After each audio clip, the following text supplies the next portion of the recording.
Hi and welcome to my channel. This is an owner review. I've had this about a year and a half. This is a Rikon 6-inch jointer. It's a benchtop, as you can see. It's the model 20-600H. The H stands for the helical head.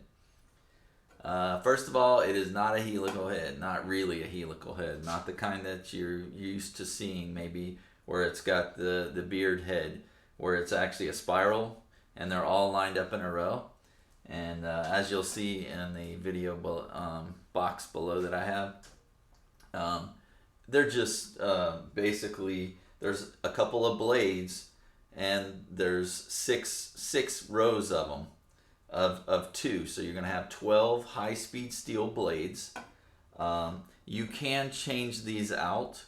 You can buy a 10-pack of either the high-speed steel or the carbide 10-pack. High-speed steel, it's like 55 bucks, 85 for the carbide.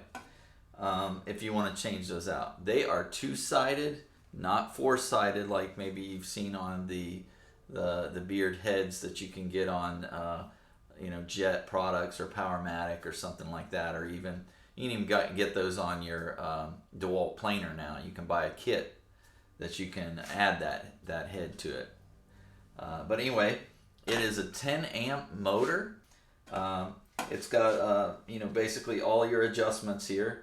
I'm not going to show you how to assemble this. Obviously it's already assembled, but you'll see a lot of videos, and these people, they don't even know how it works, and they'll give you a review on 5 minutes of using it. Well, I've used it a year and a half. I do like Rikon products. I have it hooked to a Rikon dust collector. So yeah, I like the product because of the 5-year warranty, and anytime you call Rikon, man, they pick up the phone. They're happy to help you. They'll send you a part. So I've been really happy with this. There are other models that look like this one as well that you can buy. This one happens to be $3.99 by Rikon, and it is a 6-inch. The bed is about 30 inches, and the fence is about 19. Everything came out of the box in basically good order. So meaning these are coplanar, meaning they line up. When you put it together at 0, they're 0, and there's no basically on an angle or camber or anything like that off with this. Now a little bit different here. You might have to tweak the fence. It was 90 degrees to the bed, and it is from here to here, and then it goes out a little bit here. Now it is aluminum, so you get what you get on that. And for $400, this is kind of a entry level, or in this case it's not entry for me because of the fact that I'm using it for things that are around 3 feet long. That's what this is made for, around 3-foot boards. Or I have a lathe that I actually glue up things with. So I'll take blocks of wood and go ahead and joint those and then glue them up. And it is fantastic for that. So I ended up buying it for that at first, and then the rest I do, I just got used to using it, and I started doing up to 48 inches, this is my project today. So a lot of my projects are only 48 inches, so this is kind of a little bit bigger than what it's made for.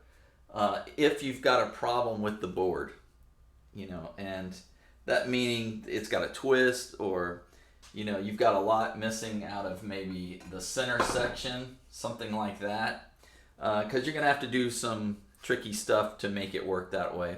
So if you're gonna buy one of these, just know the limitations. So let's go over. It's a 2.5-inch dust chute, and you will need to use that. It's pretty much you don't want to use it without it. It's not good for the motor to do that. Ejecting those chips and getting them sucked out that's gonna make it much more pleasant to use. It doesn't bog down at all, and when I run these pieces of wood, you're going to see that. Let's see. I've got mine clamped down.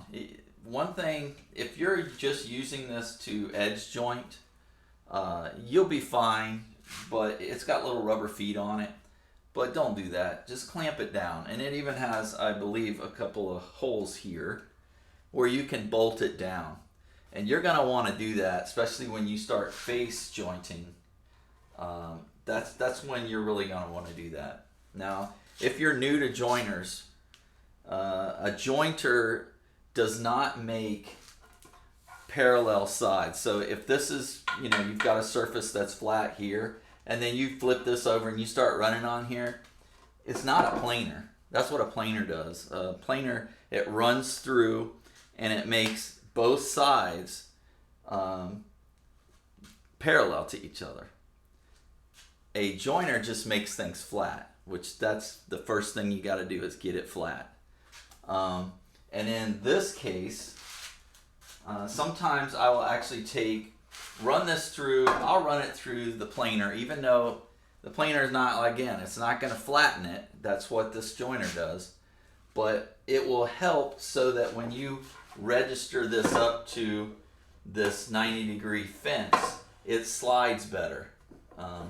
If you've got some rough wood, let me just show you what I mean. If you've got some rough wood like this, that's going to be an issue when you start running it through past that fence. And, that's just, that's why you want to get something cleaned up and why you want the face to reference on here so that you get a 90 degree bend right here. And that's what this is for. So we're going to go ahead and run some wood. I'm going to run some on the edge, then run some on the face. Okay, I've got my dust collector on. Hopefully it's not too loud. And once I turn this on, this is pretty loud. It's 100 decibels, so it is pretty loud. So I'm going to wear hearing protection. Then I'm going to run it through at 1/32, and you can hear what it sounds like.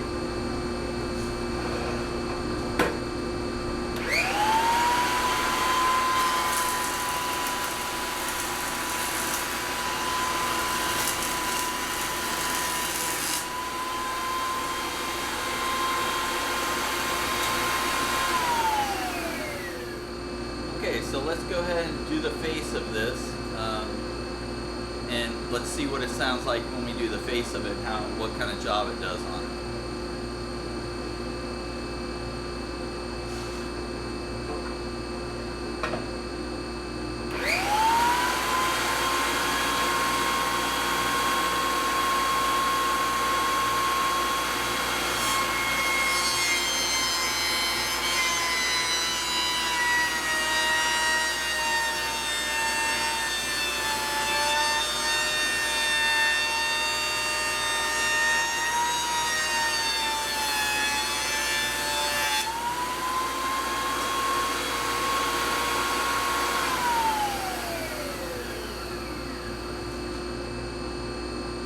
As you can see, nice and smooth. Hopefully you can see that. Okay, so we've made some passes with some regular boards that are basically in good condition, but I have over here a board that is not in good condition, so we're going to take a look at that. Okay, so now what we've got is, this is the piece that we're going to actually fix, and we're going to take this spot out of here by running it over the joiner up to these lines that I've made, and then lifting it back up. So let's go do that now. We'll take it back over. Okay, I've set this at 1/16 of an inch, and we're going to run this through.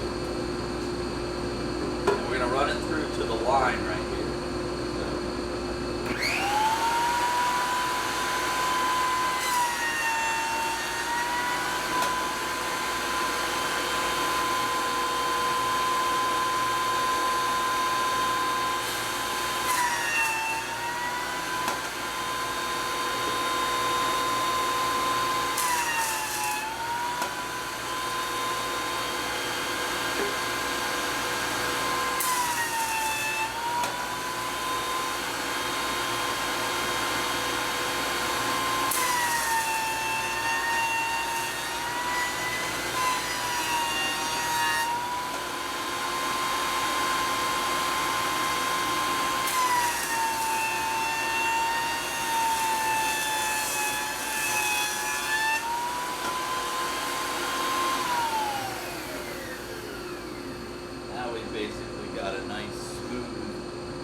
cut on that. Okay, now you can see right here that now it's perfect.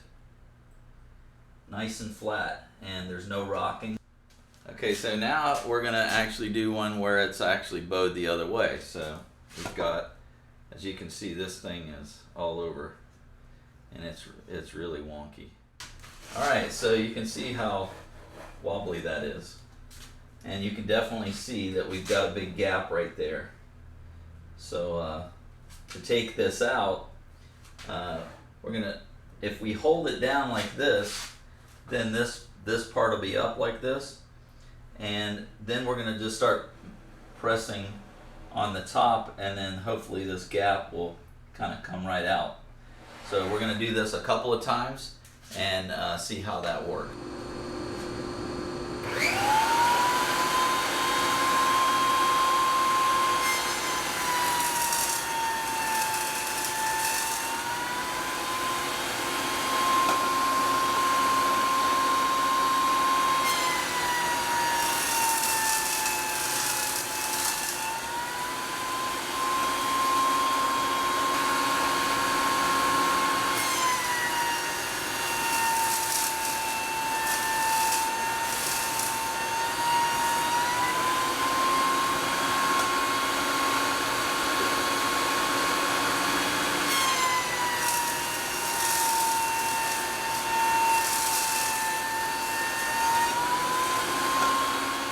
Okay, so we took out, we kept running it and actually emphasized keeping it on the front part of this, so that as it took it all this part away, this actually didn't get touched very much until our last pass.